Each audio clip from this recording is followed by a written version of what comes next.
Good morning, everybody. Thank you very much for coming along, and I'm very glad to be joined this morning by the government's Chief Medical Officer and Chief Scientific Advisor. Today we've published the Coronavirus Action Plan, setting out how all four parts of the UK will take all necessary and reasonable steps to prepare for and tackle this outbreak. And the plan has four strands: containing the virus, delaying its spread, researching its origins and cure, and finally mitigating the impact should the virus become more widespread. That is, contain, delay, research, mitigate. And let me be absolutely clear that for the overwhelming majority of people who contract the virus, this will be a mild disease from which they will speedily and fully recover, as we've already seen. But I fully understand public concern, your concern about the global spread of the virus, and it is highly likely that we will see a growing number of UK cases. And that's why keeping the country safe is the government's overriding priority. And our plan means we're committed to doing everything possible, based on the advice of our world-leading scientific experts, to prepare for all eventualities. And let's not forget, we already have a fantastic NHS, fantastic testing systems, and fantastic surveillance of the spread of the disease. We will make sure the NHS gets all the support it needs to continue their brilliant response to the virus so far. The plan does not set out what the government will do. It sets out the steps that we could take at the right time and on the basis of the scientific advice. Our country remains extremely well prepared, as it has been since the outbreak began in Wuhan several months ago. Finally, crucially, we must not forget what we can all do to fight this virus, which is to wash our hands. You knew I was going to say this, but wash our hands with soap and water. And forgive me for repeating this, but there will be people first tuning into this for the first time. Wash your hands with soap and hot water for the length of time it takes to sing Happy Birthday twice. It's simple advice, but it's the single most important thing we can do, as I think our experts would attest. But at this stage, with the exception of all the points that I have just mentioned, I want to stress that for the vast majority of the people of this country, we should be going about our business as usual. And on that note, I will hand over to all of you to ask questions to the Chief Medical Officer and the Chief Scientific Advisor. And I'm going to go to you guys in the media, Laura Koonsberg from the BBC. Thank you very much, Prime Minister. First of all, Prime Minister, are you telling people today that sooner or later all of our lives are going to be disrupted somehow? And a question to the Chief Medical Officer and the Chief Scientific Advisor, if I may. Do you believe at some point this virus will be bigger than any effort the government can make to try to contain it? And to the Chief Medical Officer, what is your best guess, if you can, of how many people will actually get this disease, even bearing in mind that for the majority of people it's mild and won't do any long-term harm? Well, Laura, I think the answer to your question is, I'm afraid at this stage it is just, I think, too early to say. But I'll hand over to our experts on that. There's a key point about timing here. And there are a number of measures that could be taken to try and reduce the peak and flatten it a bit, so we haven't got such a sharp number of people at any one time. And the question is, at what time to implement which measures. If you do it too early, you end up with a lot of people having disruption, a lot of societal disruption, at a time you're not getting benefit. And you also ask a lot of people to go on for a long time doing this, Whereas what we really want to do is to implement the whatever's necessary at the time, depending on how the epidemic goes, at the right time, over a 12-week period or so is probably what's going to be needed to do it. So we don't want to go too early. And those measures, of course, are the ones that are laid out in the document. It doesn't mean all of those need to happen. It depends on the nature of the outbreak. We're modelling all of the interventions at the moment and trying to look at what the right combination is at what stage. And of course, central to all of this is making sure that we protect the vulnerable. And the highest risk groups are the elderly and those with pre-existing illness. And those are the ones we've got to make most care to protect during this. And as the Prime Minister says, the vast majority of people will end up with a mild illness. So the timing is critical, and it's not now. And we're looking very carefully at when the time is right and what the combination of things are that are going to make the biggest difference. Thanks, Patrick. Sorry, just to add on from that, I mean, the first thing is you asked me specifically about the best guess on numbers. There are certain things we know now, and I think we're reasonably confident that overall, probably around 1% of people who get this virus might end up dying based on the Chinese experience. Now, to be clear, what that therefore means is 99% of people will not.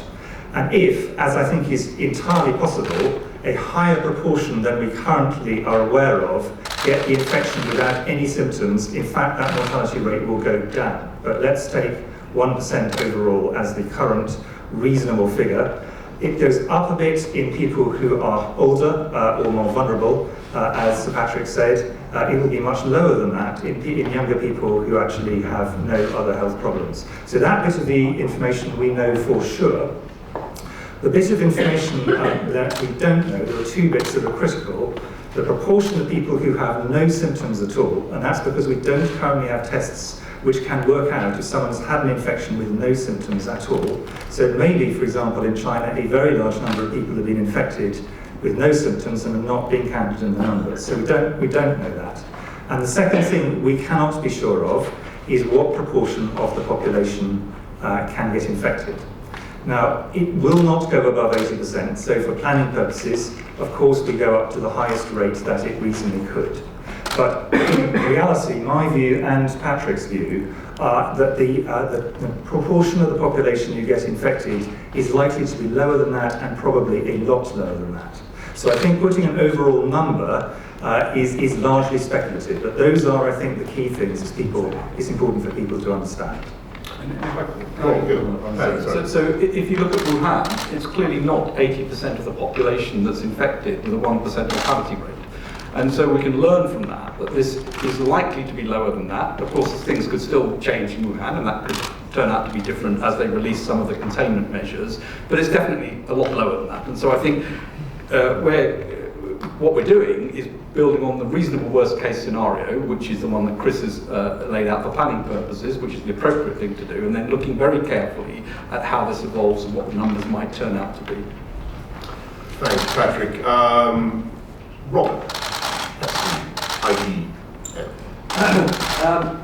Couple of questions.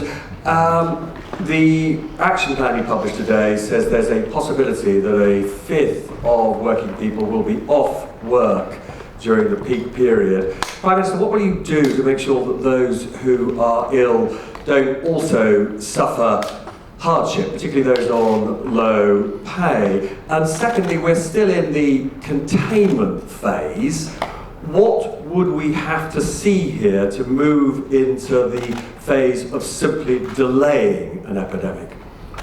Well, thanks, Robert. On the issue of statutory sick pay and the risks that the workforce could conceivably run in that worst case, reasonable worst case scenario that you described, we're going to keep all options under review, but we're well aware of the issue. In terms of moving from containment to delay, the first point to make is that most of the things that we do to try and help contain the virus, like finding the early cases and isolating them, also are very important for delay. So they serve both purposes. There will come a point potentially, and not definitely, but there will come a point potentially where the amount of transmission either in the UK or equally likely, everywhere in the world, is so great that actually the idea of containing, which is to say essentially getting rid of this virus completely, ceases to make sense. We have not reached that point, but we could reach that point. And at that point, we will move over to saying, well, that bit has stopped, but to be clear, many of the things we're currently doing will continue because they also have a role in delay. And maybe, again, just to add one thing on that, which is, as Chris rightly said, this is an international call when it moves to contain delay, but it's possible, when we reach a stage that we think we can't contain here, and other countries do it, that we might, as a group of countries, decide to do something. So those are the two areas that we need to keep an eye on. Thanks, Beth, really explain. Thank you. A couple of questions, if I may. Yesterday, the Scottish Chief Medical Officer said that up to 4% of the population might have to be hospitalised. Do you accept that figure? And if so, how will the NHS cope with nearly 3 million people being hospitalised? And just a question for the Prime Minister. As Robert was saying, 1 in 5 workers could be off work. Your document says in worst case scenario, the police might have to be redeployed just to deal with serious crime and maintain public order. Will you draft in the army if necessary? And can you promise citizens that in the midst of all this, you can keep them safe? Thank you.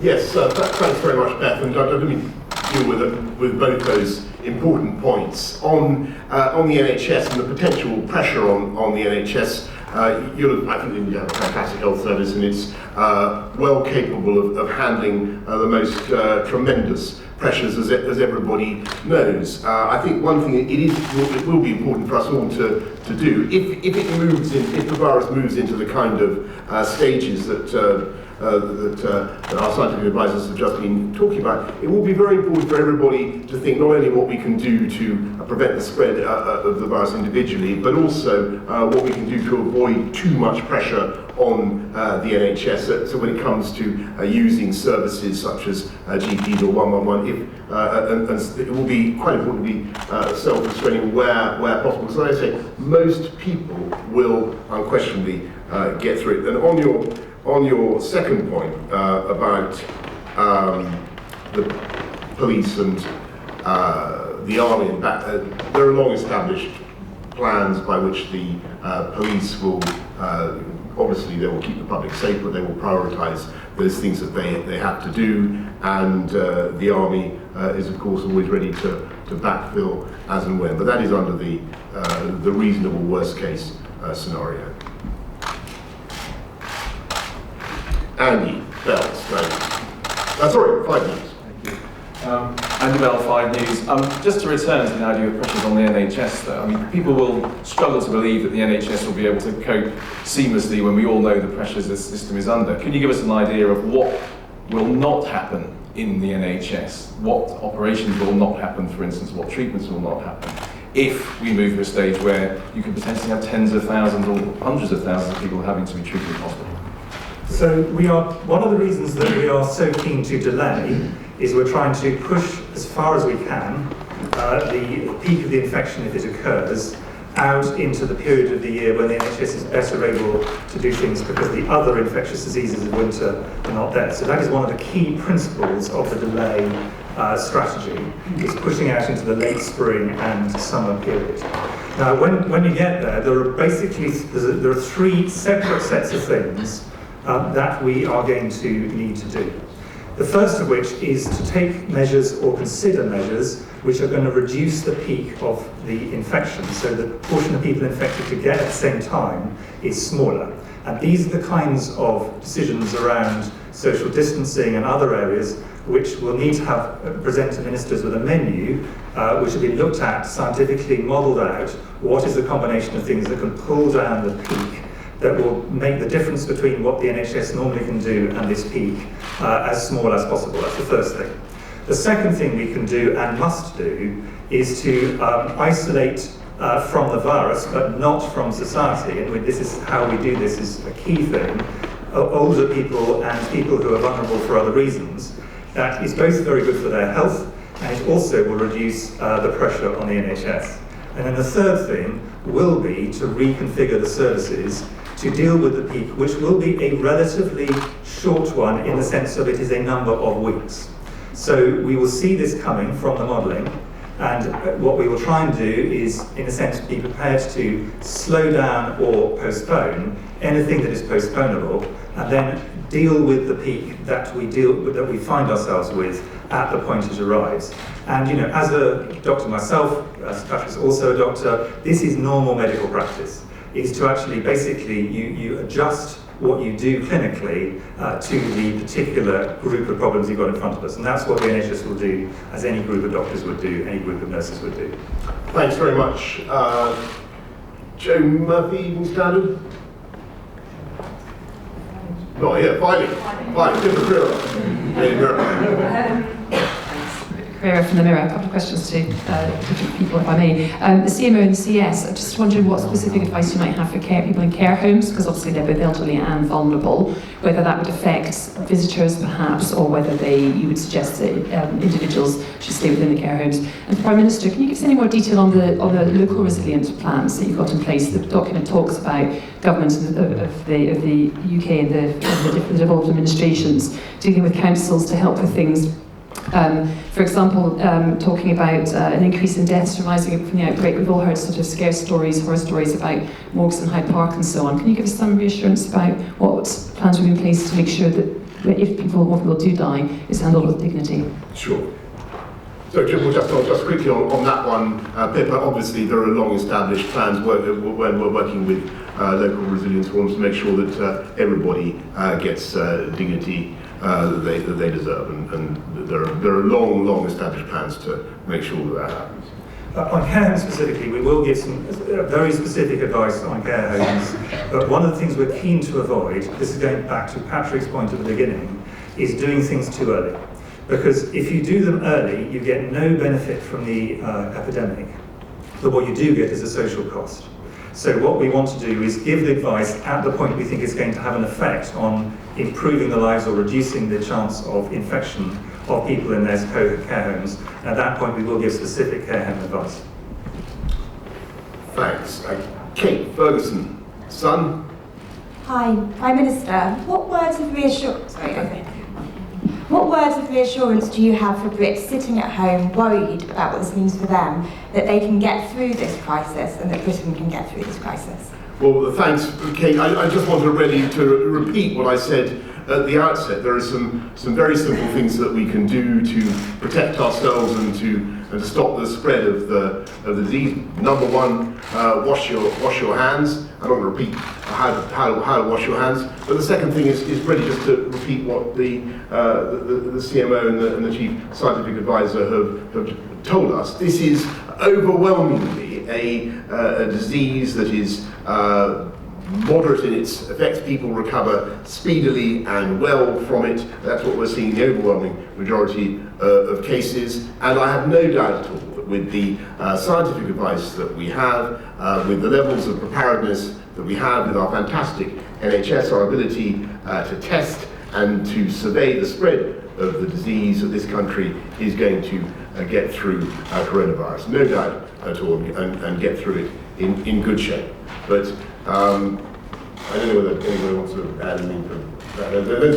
I think those are the things. I mean, there are some things to do now which have been clear, and the other things we will give advice on as they come at the right time. And I want to re-emphasise this point. You do things at the wrong time, you end up with an awful lot of disruption, and you potentially make them less effective when they come in because people have stopped doing them by that stage because they can't see the point.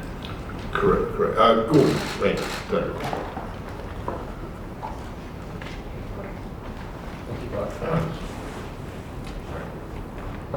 Thank you, Prime Minister. The document talks about giving help to businesses facing short-term cash flow issues, particularly if they're struggling to pay their tax. But if a business has a fifth of its workforce off and is potentially then facing huge problems with its cash flow, what other help can the government give to businesses? Are you considering short-term loans, interest-free loans, that sort of thing to help see businesses through that period?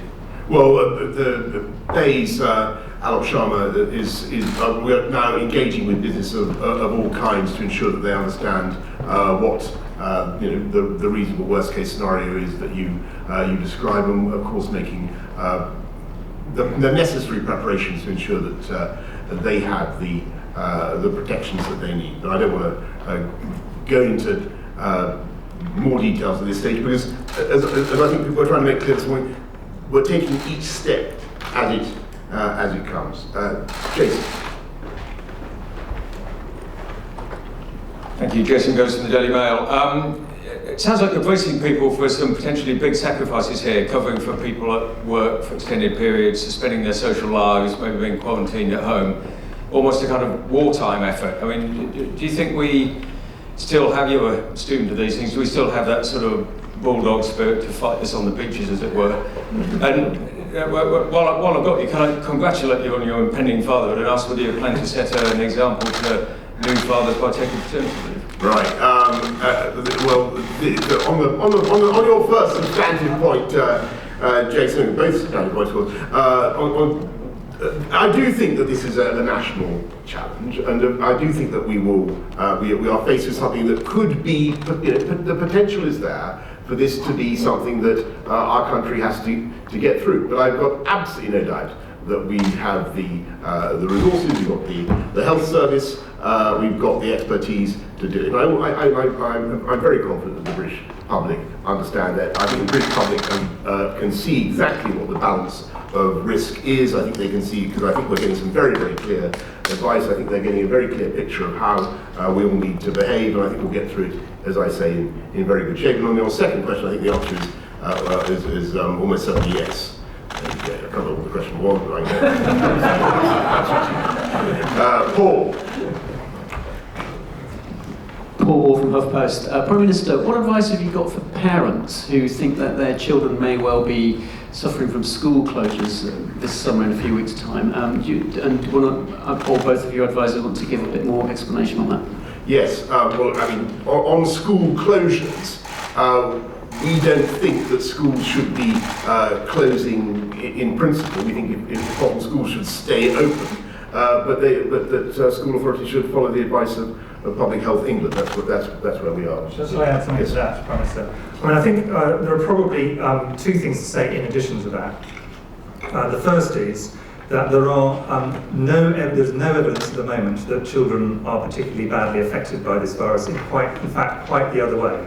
Currently, the evidence from China, at least, would imply that children have much less of this disease. That's either because they're getting it less often, or that they are getting it, but it is much milder. So the first reason to close schools, which is this is particularly dangerous for children, which some infections are, would not be a sensible reason in this case. The second reason is that in some epidemics, it is useful to actually close schools as a way of damping down the epidemic significantly. And one of the things that Patrick, with the Scientific Advisory Group and experts, is doing is modelling out, would that help sufficiently in this particular epidemic, if it were to be done as a way of pulling down the peak of the infection to justify the considerable burden, including, I have to say, to the NHS, which would start to lose healthcare workers who had to look after children at home. So these things are difficult balancing acts, and the Scientific Advisory Group are working through this. So Patrick might wish to add a bit how they're intending to do this. Yeah, so we're modelling what the impact of school closures might be, and of course it's wrong to do that in isolation. So there are several measures you could take to try and limit this, and other countries have taken various measures, and the school closures needs to be part of that. So there's no point looking at it in isolation and saying just do that. We know that's not effective, or not very effective. It has to be done as part of other things, and when you put the other things together, actually where school closures fit in that, compared to the disruption and so on, and given that children aren't affected, maybe rather lower down than you might expect. So we're modelling that at the moment, and we will come up with advice around which the interventions are that make the most impact, which combinations make the most impact, and what the potential societal disruption associated with that is, in order that ministers and the Prime Minister can make decisions around those. That's very, very helpful. Thank you. Chris Smith, Times. Yes. Thank you, Prime Minister. When you're considering some of these more drastic measures, whether it's school closures, restricting gatherings, other things you'll have under these powers that you're planning to introduce, you may be guided by scientific evidence that this is fundamentally a political choice. The 2011 pandemic plan was much more laissez-faire, saying no reason to cancel mass gatherings. That's now shifted. Can you tell us a bit about how you personally will make those judgments? What principles you be guided by making the trade-off between disruption and mitigating? Well, it's not going to surprise you, Chris, if I say that the principle that will guide us in all these decisions is the scientific advice. So when it comes to calculating the trade-off that you identify between efficacy and disruption, it's the science that will help us to take the decision. Theo Usherwood from LBC. Sorry, you're not Theo, I think you're LBC then. Good, okay. Thank you, Prime Minister. Ben Kentish, LBC. Prime Minister, in the document published today, it mentions that plans are in place for what it calls a severe prolonged pandemic, as experienced in 1918 with Spanish flu. How seriously is the government taking that prospect, and how likely is it to get that bad? Well, thank you very much. I think probably on the sort of statistical possibilities of that, of the 1918 style epidemic, I probably ought to pass to Statistical or to Chris. So the first thing to say, this looks very different from the 1918 pandemic in that 1918 affected lots of children and young people, and this largely, in terms of serious illness and death, affects elderly people and people with pre-existing diseases. So it looks very different in terms of that. In terms of the scale, as we've said, at the moment, we've got a reasonable worst case scenario. We think, for all the reasons that I laid out earlier on about when you see what's happening in Wuhan, actually the scale is less than that, and it looks like the numbers should come down in terms of the percentage of the population affected, and it may alter the perception of the mortality rate as well. So that the reasonable worst case scenario is based on pandemic flu, and the data that we now get and the information we get is suggesting that actually those numbers can be modified. There are some differences, it lasts slightly longer, so there are some changes. What we think in terms of the profile of an epidemic, and this may change as we get numbers from Europe and the UK, is that you can think of it as roughly 2 to 3 months from an outbreak of sustained person-to-person transmission, 2 to 3 months up to the peak, and 2 to 3 months after the peak to decline again is the timeline that we'd be thinking of. Okay, thank you. Mesa Hall Express. Thank you, Prime Minister. Mesa Hall from Daily Express. If people think they have this illness, they have to self-quarantine. They're going to need food. What practical advice can you give about people keeping their larders and fridges stocked without triggering panic buying? Well, I mean, I can tell you, we've looked, we have a behavioural subgroup of the SAGE that we talked about, and the first thing to say is I think the advice from the behavioural scientists, actually people don't panic, they take what they seem like logical decisions based on what they believe. And the advice at the moment is absolutely no reason to be doing any panic buying of any sort, or going out and keeping large supplies of things. Clearly, there will need to be measures in cases of household quarantine for making sure that food is in the right place at the right time. But we imagine that that could be a rolling case of household quarantine if that measure becomes necessary. And clearly, there will need to be things in place for care homes and so on at that point, if that decision is made. And obviously, and this goes back to the point Chris made earlier on, if you take the issue of looking after the vulnerable and having issues of social distancing there, what you don't want to do is end up with a position where people truly become socially isolated in the wrong way, and you definitely do not want situations where people are afraid to come to their front door for fear of catching something. So there will need to be measures put in place if those things become necessary. I think that the other thing which is very clear from the behavioural science is that the response of, and this is a scientific point, not a general point, is that the response of the British public to disasters and emergencies is extraordinary outbreaks of altruism. And that is actually a more likely response of the public. Well, that is absolutely true. Yes. Please, sorry.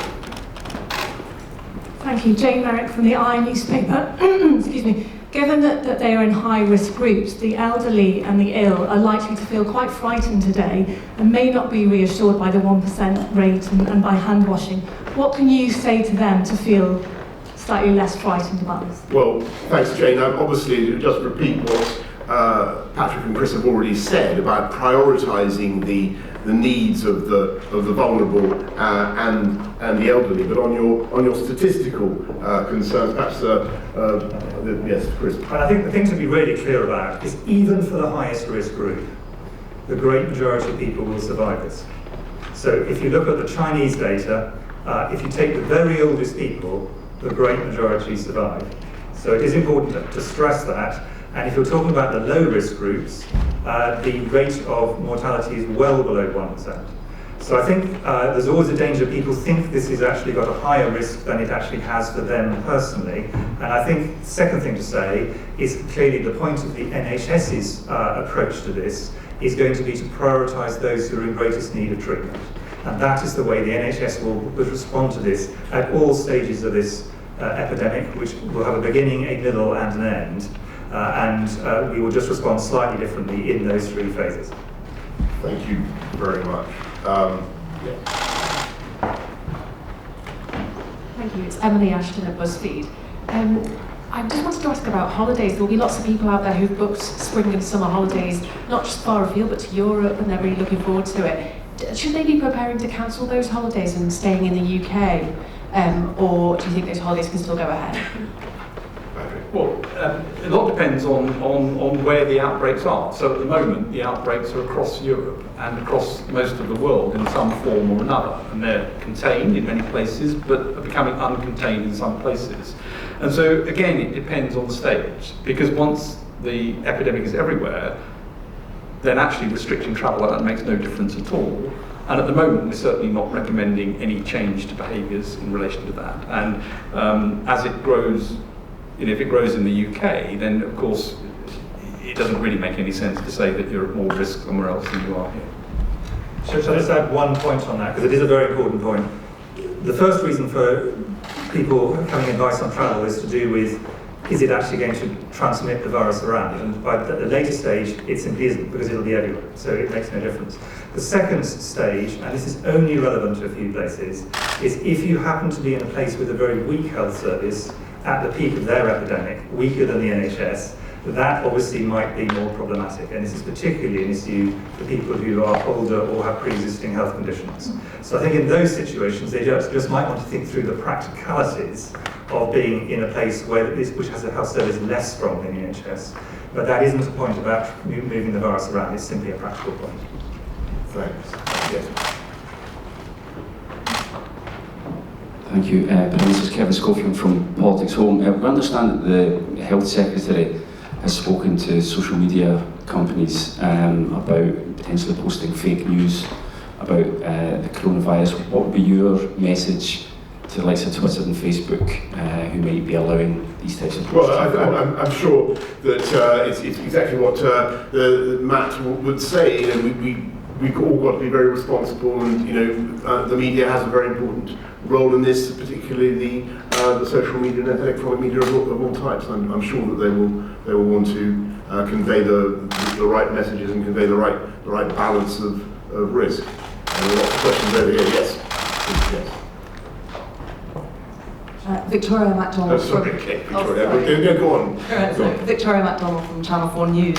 There's been a bit of confusing advice about things like shaking hands. Yes. And I'm intrigued to know whether you've developed a personal policy yourself. So next time there's a visiting dignitary and you're standing on the doorsteps of Downing Street, are you going to shake their hands? And if not, how are you going to avert an international incident? Well, Victoria, I can tell you that I'm shaking hands continuously.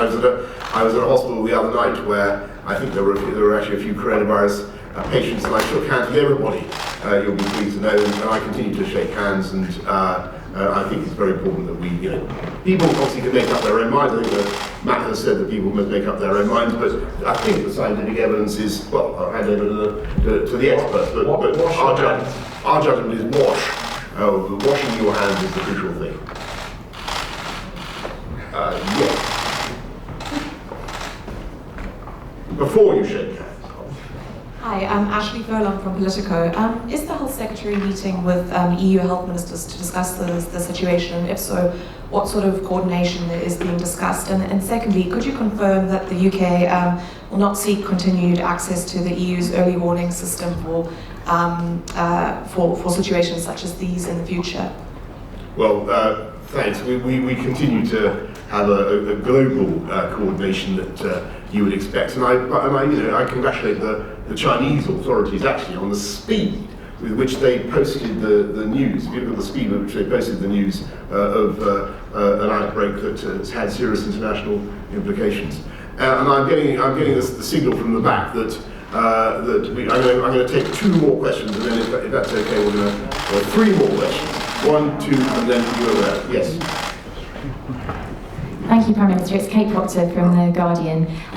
The advice and the suggestion that cities could potentially be locked down to try and contain this, is that advice now no longer a likely course of action? And secondly, I wanted to be very clear from the Chief Medical Officer, the mortality rate of 1%, you did suggest it would be higher for the elderly. Could you tell us what that figure is?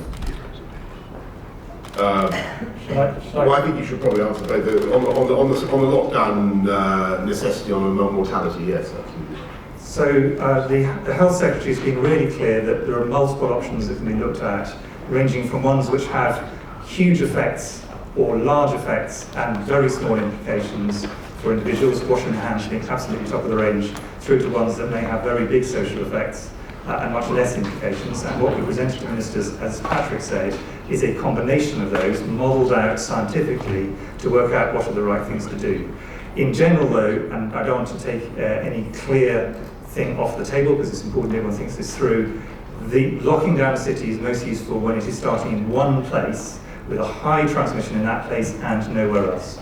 And it seems unlikely we'll be in that situation in the medium to long-term future. But it's important that all the options are available to people. What was the second? Around the 1%. So I think that the Chinese authorities have very helpfully laid that out, and in fact the Times newspaper did a nice graphic showing the Chinese data this morning. The first thing to say is there are some questions about exactly how you calculate mortality, and I don't want to go into that. It's a pretty technical area on this, but I think what is clear is that there is a significant ramp up in the risk of people dying with this infection once they get over 80. And it begins to take off a bit earlier than that.